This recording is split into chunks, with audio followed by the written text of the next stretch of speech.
Panama City, Florida. Okay, that's a good spot. Did you grow up in Florida? I'm actually from the suburbs outside of Philadelphia. Okay, okay. Headed down to warmer weather, huh? That's awesome, man. Well, Chris, dude, it's so good to have you on the pod today. As we connected a few weeks back, through kind of a mutual connection, stars aligning, and it just kind of worked out to where we were able to become introduced to each other. And man, I'm excited to talk about your work because it's a little bit more unique as far as like the genre of writing than what I've had or talked about on the podcast before. Yeah, I appreciate being here, Chris, and all the mutual connections as well. It just goes to show you, LinkedIn is good for something, right? I mean, so Yeah. so that's a cool thing. So, how do you, where would you like me to kind of start with that? Because that's a great, Yeah, no.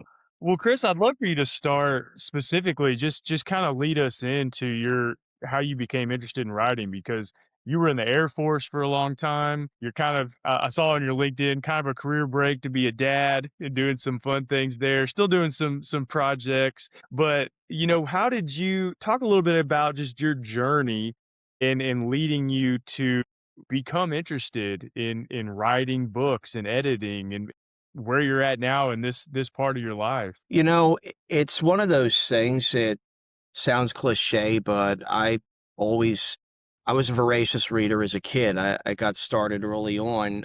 In fact, I remember the first book I read by myself, and that was A Spooky Old Tree, Stan and Jan Berenstein, yeah, Mandela effect moment, right? But anyway, I've always enjoyed it. My favorite stuff to do in school were the creative writing assignments, and my dad especially really enthusiastically supported me in that. It was just something we always enjoyed, I had a family background where everybody had some sort of artistic inclination, even though it wasn't really career stuff for us. It was all hobby stuff. But a lot of folks in my family that could draw, that could especially draw, play music. A lot of musicians, a lot of folks able to play music by ear. A lot of things like ceramic work and things like that. Little stuff like that. Everybody had something. My sister actually went to school for fashion design, if that tells you anything too. I mean, it's in the blood. It's in the blood, it's in the DNA, and it's multi-generational. At least I know my grandfather who could play piano by ear. I had a great uncle who led a big band during the big band era. My uncle had a sketchbook, including his time in Vietnam. My dad played music. I'm from outside of Philadelphia. I grew up in South Jersey. Family's all from South Philly. So we grew up embedded in the Philadelphia Mummers Parade. Most got so many relatives and family friends that have been involved in that for their whole lives. So there was always something. It almost became you got to do something. I played music growing up. I played in a couple bands too. And actually, so I've always done some writing. Even when I was like in college, I tried to do a little bit of creative writing on the side. It was a little busy, at the Air Force Academy, so that really wasn't much of a hobby there. But let's see. For academic interests, I was always interested in history. I got 2 degrees in that, so I'm not afraid of writing either. So I've done a lot of writing, a lot of it, Yeah. most of it nonfiction and academic work or professional work. Like you said, I was in the Air Force. I was a career intelligence officer. A lot of briefings, a lot of PowerPoint presentations, a lot of report writing. It's me and the written and spoken word are good friends, if you want to look at it Yeah. that way. No, that's cool that you say that you grew up reading because I was the complete opposite. Like I didn't hate reading. I read what I was, told to read for homework and that, but I really didn't enjoy reading I didn't enjoy it for just personal enjoyment. I had some friends that did, and I was always like, "Man, why are you guys reading? Like, let's go play something." But that's kind of, part of my journey in reading is I picked it up later in life, and then I realized how great of a thing it is and how beneficial it can be personally and professionally. But it's cool that you're like, man, I've always liked reading. That's something I picked up at an early age, and that's a good thing. I was a lousy ball player. I mean, that's part of it. So, it was, it wasn't exactly popular either. So, looking for things to help fill my time. I mean, probably 2 things that really, really did it for me. When I was about 10, I think my great aunt gave me a box set of the first 6 John Carter novels because she knew I was in the science fiction and stuff like that. And I worked in the local public library branch as a teenager in high school. So I got to read whatever the heck I wanted anytime I wanted, pretty much. I mean, so it was just, I had the opportunities to just dig into all of it. And from an early enough age that I was sort of able to start forming my own opinions about it early on too, right? Like I didn't wait for school to tell me what to think about a certain writer. I didn't wait for English class or critics or anything like that. I mean, believe it or not, I was a point in time where I read literary criticism for fun, if that tells you how messed up I am in the head, right? That's not something I generally recommend, but I tell I you still what, haven't gotten to that level of reading yet. well, I got to care about the author, first of all. Yeah. So, you know, so it's like, and it just taught me a lot. It taught me a lot because I wasn't a particular fan of the English classes that I had in college or even high school because there's all those sort of academic fads that can do a lot of damage to you, embolism and stuff like that. We've all got stories about that. Or just sooner or later, I had a question of why is the stuff they tell me I have to read and that I should like, why don't I like it? That's sort of where a lot of that came from. Okay, here's the reading list. Okay, that's okay. That's okay. I like that. Why is this here? And it was a constant, steady drumbeat of this is important and there's something wrong with you if you don't like this. Well, it's like, well, Yeah. no offense to Toni Morrison, it's like I get it. She is a very capable writer. It's not for me, Yeah. though, and there's nothing wrong with that. That's the problem. That's the thing is being able to say, yeah, got it. That's great. I'm not going to let somebody make me feel bad because I don't like it, right? And that's if anything, getting started early allowed me to say that sort of thing with confidence and not care what anybody else says or thinks about it, whether it's some critic or something along them lines. Because I had a science teacher who was a movie critic for the local paper, and he used to say, every critic is a failed director, every music critic is a failed artist, is a failed musician, every literary critic is a failed writer. Now, I don't know how true that generally speaking is because good criticism does good. It's an important thing, but it's kind of one of those learning. It's not just reading, it's learning what to take seriously as far as what other people say about what you're reading. Yeah. What to take seriously and what to kind of say, ah, the heck with it. And that actually shows up a lot now in like how I approach writing and how I approach editing and things like that. I'm doing a lot more editing these days, but that's cool. So like really wanting to do fiction, especially like genre fiction, not just because I grew up enjoying it. That was a big part of it because I thought about like, do I want to get into this as I kind of got progressed through my career, my military career and got close to the end. It was, do I really want to start contributing to the conversation? It's like, is there a white paper or a journal article or an op-ed? Is there a damn thing I could write that's going to move the needle in any direction in any useful way? Or is it just going to be another stack of crap that nobody's going to read? Maybe they assign something I write in professional military education and it disappears off the face of the planet. And I got to be polite, professional. I can only let out so much of my own personal opinions and personality. And I just hit a point of saying, how about I just write what I want and be able to say it, but put the context so differently that doesn't come across like that. You know what I mean? And on top of that, there's the whole security thing too. I've found if I want to write anything contemporary, it's going to be in security pre-publication hell forever. I know friends of mine who wrote a book that I highly recommend called "Never Mind, We'll Do It Ourselves," and it's about the origin of the Predator program, the MQ-1.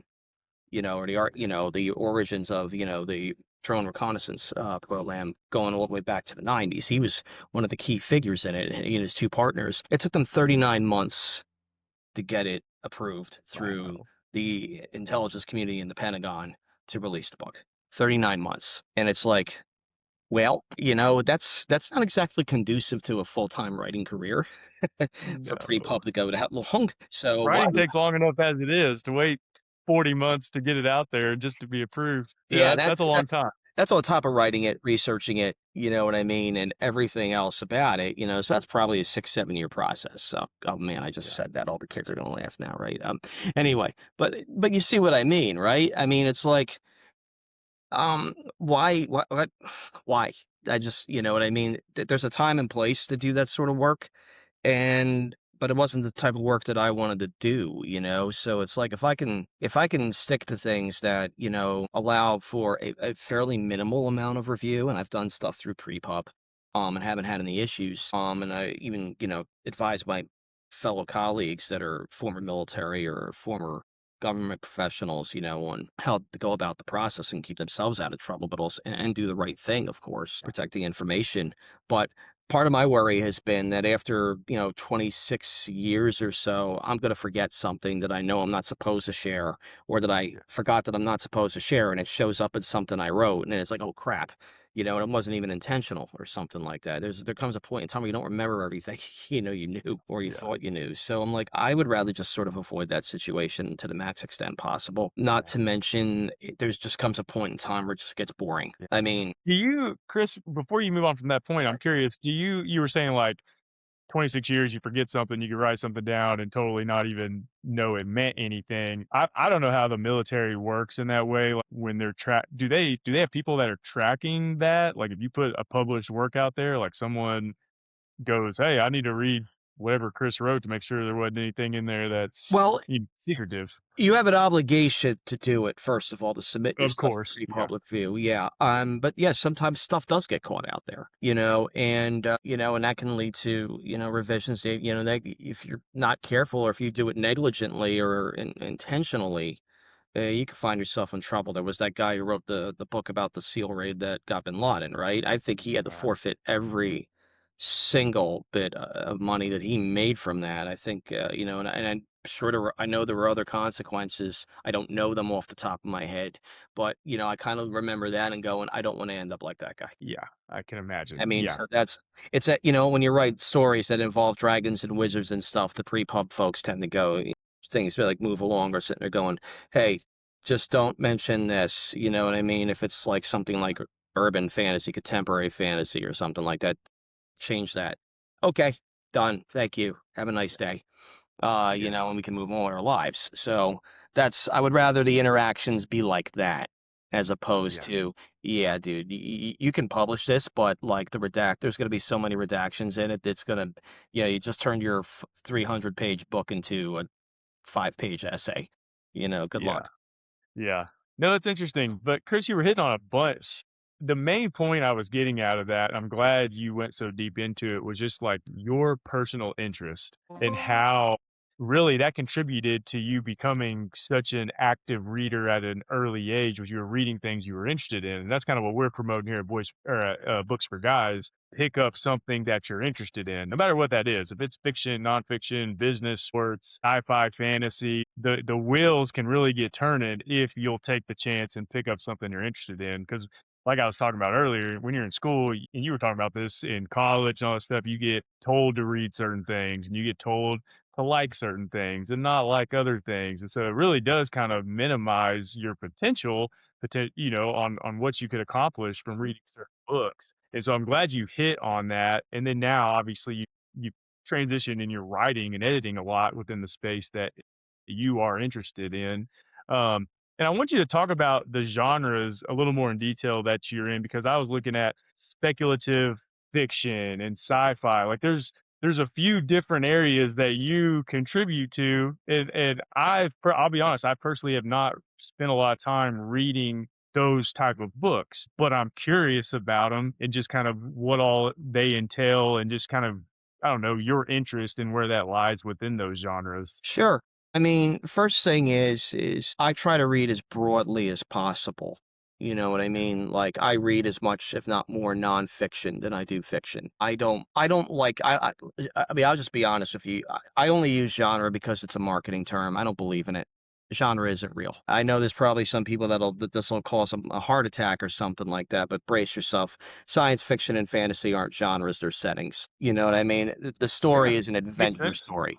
That's what it's really is. It's an adventure story. It's a story pursuing something, whether Mhm. it's knowledge, whether it's an idea, or just rule of cool, let's go blow some stuff up. I mean, so when I write and when I edit, um, I care more about theme, way more about theme than I do about genre. Way, way, way, way, way, way, and that way more. Yeah, and it's like if you submit to an anthology I'm editing, that this is good. This is just your heads up for everybody, too. It's for real. I care about theme. I don't care about genre. I really don't care about genre. I will mix and match because part of reading early and working in a library and reading old stuff is that you go Mhm. back to the early 19th centuries or the late, nobody cared. You know what I mean? It's like literally, like look up something by like Julian Hawthorne, Nathaniel Hawthorne's son, and you've got stuff that we put in the bins like Sword and Sorcery, science fiction, Sword and Planet, Yeah. all that kind of stuff. Man, it was the Wild West. Nobody gave a damn. I'm reading Yeah. a collection of stories by author Manly Wade Wellman. He created Flashman. But that dude also wrote sword and sorcery stories. I mean, there's a collection of his stories I'm reading right now, five of them about a guy who was the last survivor of Atlantis, who in the same story meets biblical giants, a vampire that's making automatons, and an alien from outer space in the breadth of five different short stories. There's a Okay. lot of different What directions. I'm saying is back then nobody cared because the rules hadn't Yeah. been established yet. Nothing had become ossified. And really, if you think about it, these science fiction, fantasy, and all that sort of to me, they're marketing terms, they're categories, so you can Yeah. shelve books like behind me. You know what I mean? And I shelved plenty of books. I worked in a library. So I don't feel genre loyalty at all. I don't feel that I should put like sort of limitations on that. I mean, because part of the problem is what I see with a lot of contemporary writing is you got too many people who read nothing but that, and then they're writing. So you get a photocopy of a photocopy of a photocopy. Yeah. Whereas it's like rather than just read something that draws from Eastern mysticism, you can read the Tao Te Ching, you know what I mean? It's like rather than, things like that, for example, or rather than reading somebody who's 17th generations removed writing about Sun Tzu, that might be useful, but you can read The Art of War. I mean, so, and there's certain topics that as a result of sort of this VHS effect, that people know very little about, and they're not well educated. I mean, and to me, I can spot it. I can read it, and I know when somebody really doesn't know what the hell they're talking about, even if they're Yeah. creating fiction, because their language isn't informed by Edgar Rice Burroughs and Alex Williamson, who did Flash Gordon, or Alex Raymond who created Flash Gordon. It's informed by Star Wars, which is got its inspiration from those folks. And so for me, I mean, I guess if there's one piece of advice, part of it is read old, especially before 1980. Read old. I've always done that. One, Gen X to begin with, so I'll be turning 49 this year. So I had one foot in that era, the analog childhood, as it were. And so for me, it's like, do your homework, I guess. And I know I've Yeah. kind of really gone all over the place with this. No, well, I kind of want to bring this in because I'm Yeah. thinking of this like you're saying like, hey, go read this certain era of book or this book when it comes to this because this stuff didn't matter like it does today.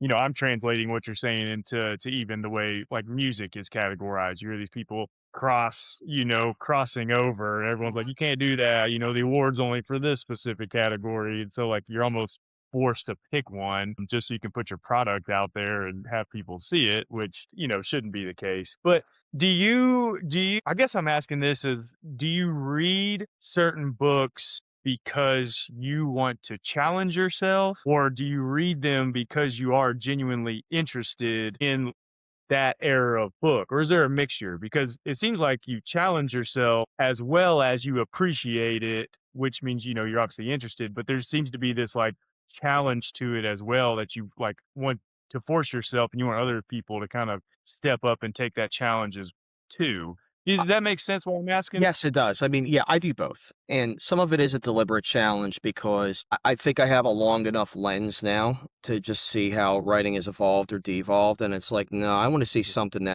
that challenges me a little bit more. I don't want to, I don't need to be spoon fed. I also don't need to be, I also don't need popcorn and junk food. I'm past that point. I mean, don't get me wrong. Every now and then, especially back when I was still on active duty, if I was on a trip, I mean, most of the time I read was on an airplane. Okay. So it was like short stories and novelettes and novellas that I could consume in the duration of a plane trip out, plane trip back, Yeah. more often than not. And sometimes, especially with the type of work that, I was doing, I want to read something stupid and fun. Yeah. So there is a time and place for all of that. And that's part of what I'm trying to say too. But, I do think people should, I don't think people give themselves enough credit. I don't think they challenge themselves enough at all. especially guys Yeah. when it comes to their reading, because Yeah. it's like because they feel abandoned by the publishing industry, and I understand why. I absolutely understand why. I've got enough of a lens on this, the publishing standpoint and the consumer standpoint, if you will, that I've watched how it's changed over the years. It's like this isn't made up. People are like, why aren't guys reading as much? Because what's being published does not interest them, and it shows a fundamental difference, I think, even in how men and women approach reading. Because I had a family friend brag that she read 120 books last year. And it's like, well, you're a stay-at-home mom with one kid. For us who are like, and it's like, good for you. I'm glad you read that. For guys, I think we approach things more of an opportunity cost and a return on investment aspect when we decide we're going to read a book. That is kind of how I approach it. I'm a father of two, they're here. My 11-year-old is finishing 5th grade. We have a 14-month-old, and for me, if I'm going to read this, I damn well better get something out of it. Or it Yeah. had really better scratch an itch. It had really, really, really, really better scratch an itch.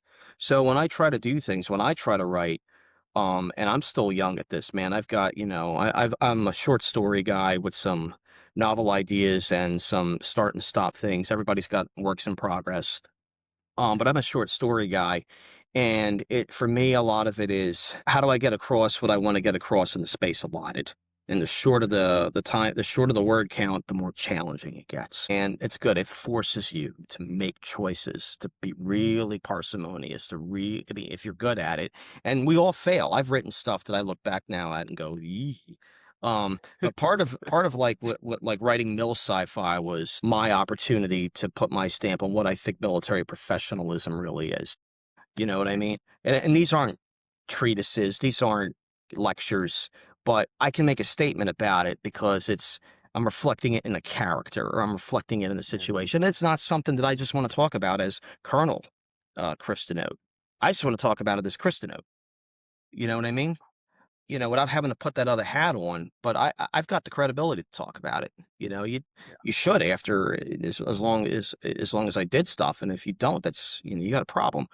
Other stuff I write because I just want to challenge myself and say, can I write a really stupid Wind in the Willows inspired type of short fantasy? Because I had a writing prompt that was an AI generated picture of a cat in a top hat and 50-word limit, and I was like, heck yeah, I'm gonna try that. My wife really nailed that challenge too. I mean, Raconteur Press's predecessor did 7 postcard anthologies in a row, where 50 words because it fits on a postcard. And with an art prompt, she got in 5 out of the 7, so she really figured out the assignment. Yeah, I did. I got in 2, and I felt lucky.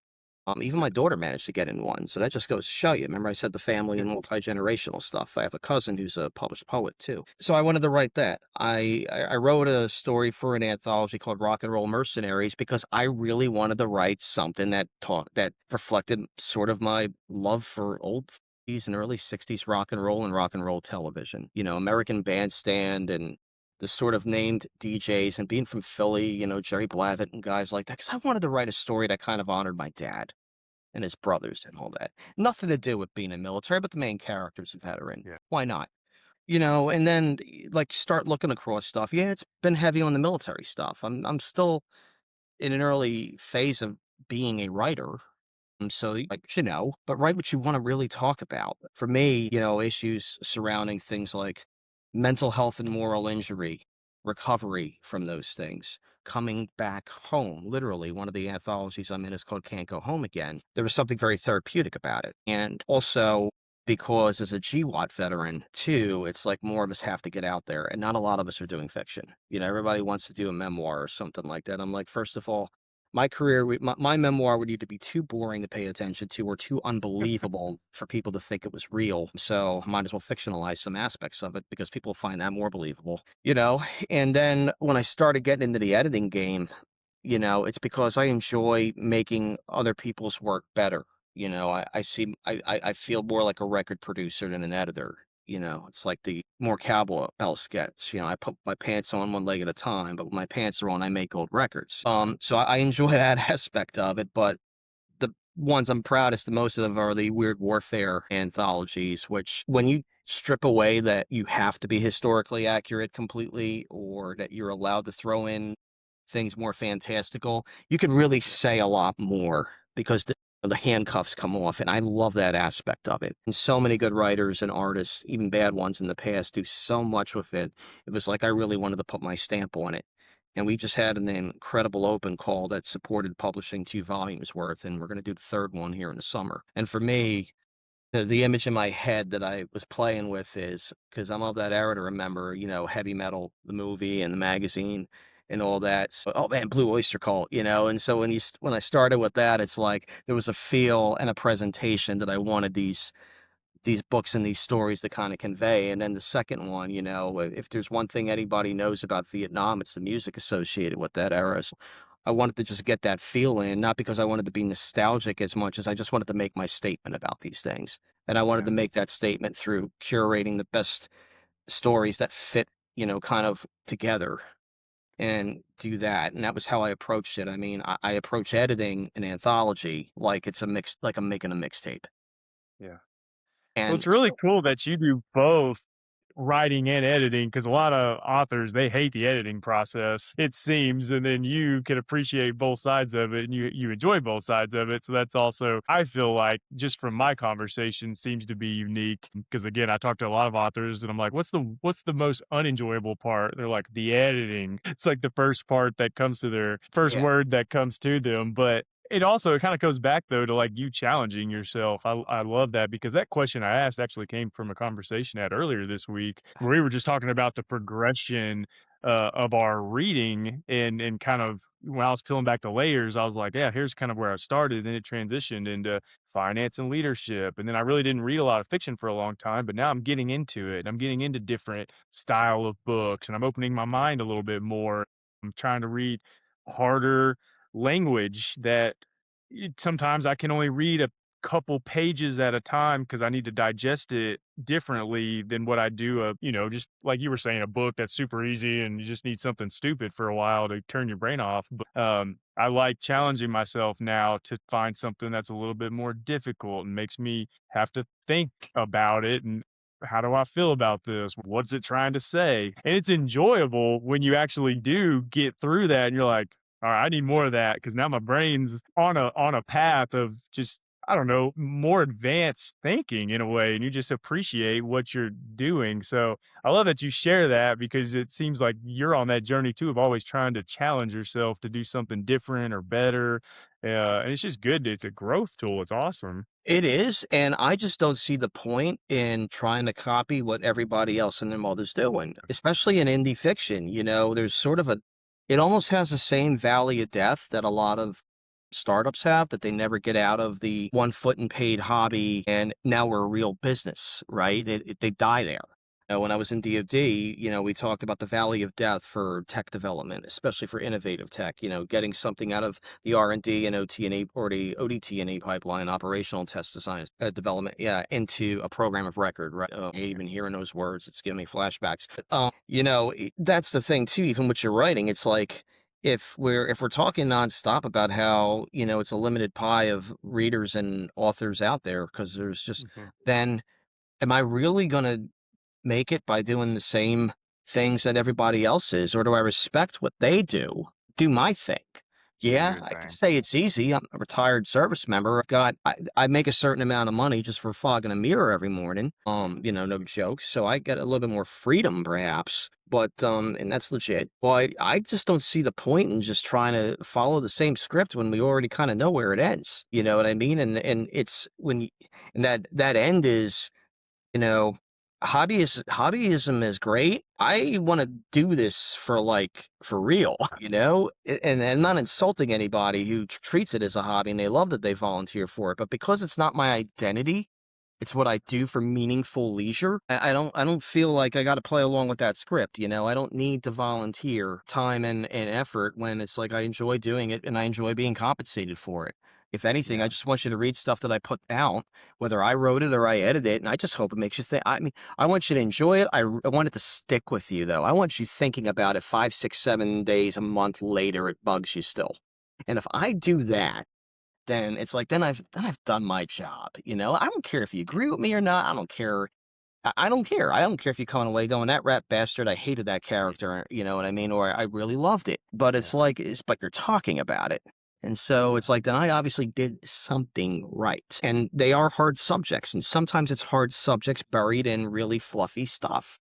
You know, you know, sometimes I think I overdo it. I mean, I got one story hopefully coming out this year with a shared world project that really let me indulge my love of heavy metal music and hard rock and roll and all that other sort of stuff, and just really get into the Mhm. aesthetic side of it.